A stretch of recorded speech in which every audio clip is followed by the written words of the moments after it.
مسیح کے عظیم نام میں آپ کو سلام۔ ایک بار پھر آپ کی خدمت میں، اور اس بار ایلیا سیریز کا آخری حصہ لے کر میں حاضر ہوں، اور امید ہے کہ آپ اس حصہ میں بہت کچھ ایلیا کے بارے میں، اس کے دور نبوت کے بارے میں، اور الیشا کی بڑی جلتی ہوئی خواہش کے بارے میں جان پائیں گے۔ میں کوشش کروں گا کہ اس کو زیادہ لمبا نہ کروں، لیکن کیونکہ یہ آخری حصہ جو ہے یہ کافی چیپٹرز کو کور کرتا ہے، یعنی 20 باب سے لے کر دوسرے سلاطین اس کے 2 باب تک، تو اور تھوڑا سا آگے پیچھے ٹائم ہو سکتا ہے، لیکن میں کوشش کروں گا کہ اس کو بہت جلد میں بڑی بریفلی آپ کو بیان کر سکوں۔ پچھلے حصہ میں ہم نے دیکھا کس طرح ایلیا جو ہے وہ حکم پاتا ہے اور لوگوں کو مسح کرتا ہے، اور ان کے لیے جو ہے وہ پیشوا کے طور پر کام کرتا ہے۔ لیکن اس حصہ میں دیکھیں گے ہم کہ ایلیا کی جو اس دن کو ہمیشہ یاد رکھیے کہ ایلیا نے تقریباً 25 سال تک اسرائیل میں جو ہے وہ نبوت کی۔ اس کا دورہ نبوت جو تھا وہ 875 بی سی سے لے کر 850 بی سی تک رہا، اور ہم دیکھتے ہیں میکا نبی کو جو یہوشافت اور اخیاب بادشاہ کے سامنے کھڑا ہوتا ہے اور نبوت کرتا ہے، اور 855 سے لے کر جو ہے وہ الیشا کا جو ہے نا جب بھی آپ دیکھتے ہیں، حالانکہ پہلے سلاطین اس کے 17 باب میں ہم دیکھتے ہیں کہ ایلیا ایک تند و تیز میسج کے ساتھ وارد ہوتا ہے، اور اخیاب کو ایک بہت سخت میسج دے کر پھر غائب ہو جاتا ہے۔ کتنے سال کے لیے؟ 3.5 سال کے لیے وہ غائب ہو جاتا ہے،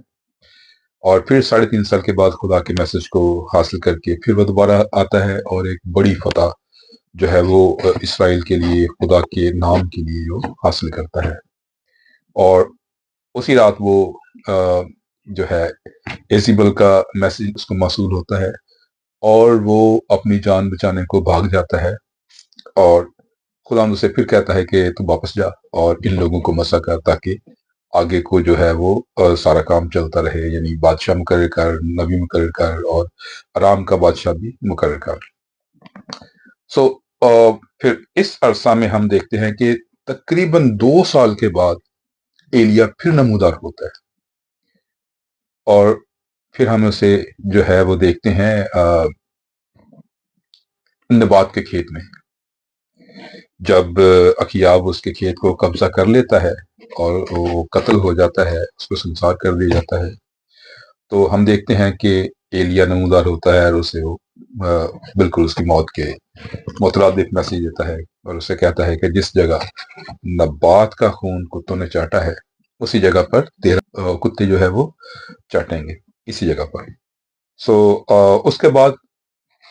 آخری جو اس کی انٹری ہے وہ ہم دیکھتے ہیں جب اخزیہ بادشاہ اپنے جو ہے نوکروں کو بھیجتا ہے کہ جاؤ اور پتہ کرو دیوتا سے کہ میں بچوں گا یا نہیں، تو ایلیا ان کو رستے میں روک دیتا ہے، اور اس سارا عرصہ کے دوران جو ہے یاد رکھیے گا کہ 3.5 سال پہلے، یعنی 17 باب اور 18 باب کے درمیان کے 3.5 سال کا وقفہ ہے، اور اس کے بعد 18ویں باب سے لے کر جو ہے وہ 22ویں اور 21ویں باب تک جو ہے وہ تقریباً 3.5 سال کا وقفہ ہے، اور یہ ساری چیزیں اس میں آتی نہیں ہیں۔ ہم یہ بھی کہ ایلیا نے وہ سارا میسج لینے کے بعد یا اپنے جانشین کو مقرر کرنے کے بعد آنن فانن جو ہے وہ آسمان پر اٹھائے جانے کا واقعہ نہیں ہے، اور اس چیز کو ہمیشہ ذہن میں رکھیے، کیونکہ کئی دفعہ بائبل کی ایک آیت سے دوسری آیت یا ایک چیپٹر سے دوسری چیپٹر کے درمیان کافی سالوں کا وقفہ موجود ہوتا ہے، اور اس کو ہمیشہ ذہن میں رکھنا چاہیے۔ ایلیا نے جو ہے اپنی جو ہے کیا اس کو کہتے ہیں دور نبوت میں 3 بادشاہوں کے سامنے نبوت کی، یا ان کے دور میں نبوت کی، جس میں اکیاب ہے، جس میں اخلیہ ہے، اور اس میں میرا خیال ہے ایک اور بادشاہ ہے، یوربام ہے، یا ایسی کر کے اس کا نام ہے کچھ، میں درست نام جو ہے وہ ویڈیو میں لکھ دوں گا اس کا۔ تو آپ جب ان چیپٹرز کو پڑھیں گے یا پھر جا کے سلاطین میں پڑھیں گے تو آپ کو وہ سارے بادشاہ جو ایلیا کی زندگی میں نمودار ہوئے یا دور حکومت میں رہے، وہ آپ ان کو دیکھ سکتے ہیں۔ سو ایلیا جو ہے وہ 19ویں باب سے لے کر دوسری سلاطین دوسرے باب تک جو ہے وہ الیشا کی تربیت کرتا رہا، اور یہ دورانیہ جو ہے وہ میری کیلکولیشن کے مطابق آگے پیچھے ہو سکتی ہے، یہ تقریباً 8 سے 9 سال کا عرصہ بنتا ہے جو اس نے اس کی شاگردیت کی، اور اس کے بعد وہ اس مقام پر پہنچا کہ وہ اس سے کہہ سکے کہ میں تجھے نہیں چھوڑوں گا۔ سو آئیے ہم دیکھتے ہیں اس کے لیے جو ہے کچھ چیزیں۔ آخری جو وقت پر تھا، اور اس میں یاد رکھیے گا کہ اس میں 3 سال کا عرصہ جو ہے وہ بالکل ویسا عرصہ ہے جس میں ارام اور اسرائیل کے درمیان کوئی جنگ نہیں رہی۔ ایلیا کے یعنی 18ویں باب سے لے کر جو ہے 21ویں باب تک جو ہے اس میں 3 سال جو ہے وہ جنگ رہی، اور اس کے بعد 3 سال امن رہا، اور اسی دوران جو ہے پھر اس عرصے کے بعد جو ہے اکیاب مارا گیا، اس کا بیٹا اخزیہ جو ہے وہ اس کی جگہ پر بادشاہ ہو گیا۔ سو ایلیا نے جو ہے وہ اپنی جو ہے دور نبوت میں 25 سال تک نبوت کی، یعنی 875 سے لے کر 850 تک، اور 800 تک یعنی تقریباً 40-45 سال تک جو ہے وہ الیشا نے جو ہے وہ دور نبوت گزارا۔ سو یہ تھوڑا سا ریویو میں نے آپ کو دیا ہے تاکہ آپ اس کو جو ہے وہ ذہن میں رکھیں کہ ایلیا صرف آنن فانن آیا اور آنن فانن چلا نہیں گیا، بلکہ ان ابواب کے درمیان کافی وقفہ ہے، کافی ٹائم پیریڈ ہے، جس میں جو ہے ہم بہت ساری چیزیں دیکھ سکتے ہیں۔ یعنی ارام کے ساتھ اسرائیل کی 3 جنگیں دیکھ سکتے ہیں، اس کے بعد ہم اخیاب کی موت دیکھ سکتے ہیں، اور اس کے بعد ہم پھر ایلیا کا جو ہے وہ اٹھایا جانا دیکھ سکتے ہیں، اور آج ہم ایلیا کے اٹھائے جانے کو ہی دیکھیں گے۔ یہ میں نے صرف ایک اوور ویو دیا ہے، ایک چھوٹا سا تعارف دیا ہے آپ کو، تاکہ آپ پہلا سلاطین اس کے 17ویں باب سے لے کر دوسرے سلاطین اس کے دوسرے باب تک کی ساری سٹوری کو سمجھ سکیں، اور یہ میرے ایک اندازہ کے مطابق جو کہ اوپر نیچے ہو سکتا ہے، میں نے جو ابواب ہیں ان کی کیلکولیشن کے مطابق اس کو اخذ کیا ہے، وہ تقریباً 11 سے 12 سال کا عرصہ بنتا ہے۔ پہلی سلاطین 17 باب سے لے کر دوسری سلاطین 2 باب تک، یہ تقریباً 11 سال کا عرصہ بنتا ہے۔ سو الیشا نے ایلیا کے ساتھ ایک بہت اچھا ٹائم گزارا، اور الیشا نے ایلیا کے ساتھ ان علاقوں میں جو اسکول آف پرافٹس تھے ان میں بھی ایک اچھا عرصہ گزارا،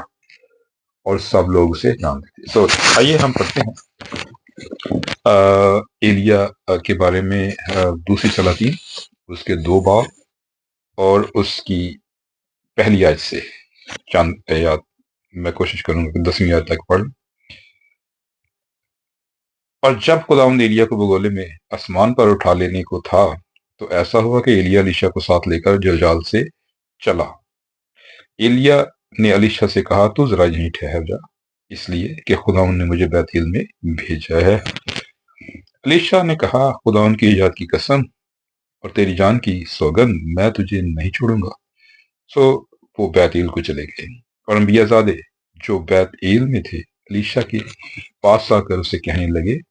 کیا تجھے معلوم ہے خداوند آج تیرے